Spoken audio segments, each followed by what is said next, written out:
तो हेलो दोस्तों, नमस्कार। आप सभी लोग कैसे हो? उम्मीद करती हूँ अच्छे होंगे, स्वस्थ होंगे, मस्त होंगे। तो दोस्तों हमारा भी सपोर्ट कीजिए, चैनल को सब्सक्राइब कीजिए। नई चक्करी दाल दरत बिगड़ी। नई चक्करी दाल दरत बिगड़ी। नई चक्करी।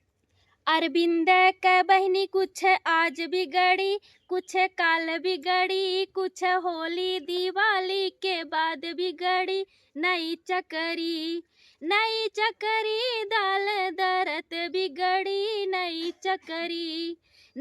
चक्करी दाल दरत बिगड़ी। नई चक्करी। इंद्रेश के बहनी कुछ आज बिगड़ी, कुछ काल बिगड़ी, कुछ होली दिवाली के बाद बिगड़ी। नई चक्करी दाल दरत बिगड़ी। नई चक्करी दाल दरत बिगड़ी। नई चक्करी। पावन का बहनी कुछ आज बिगड़ी, कुछ काल बिगड़ी, कुछ होली दिवाली के बाद बिगड़ी। नई चक्करी दाल दरत बिगड़ी। नई चक्करी दाल दरत बिगड़ी। नई चक्करी।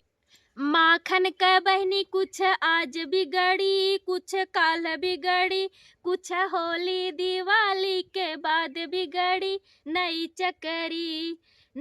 चक्करी दाल दरत बिगड़ी। नई चक्करी दाल दरत बिगड़ी। नई चक्करी।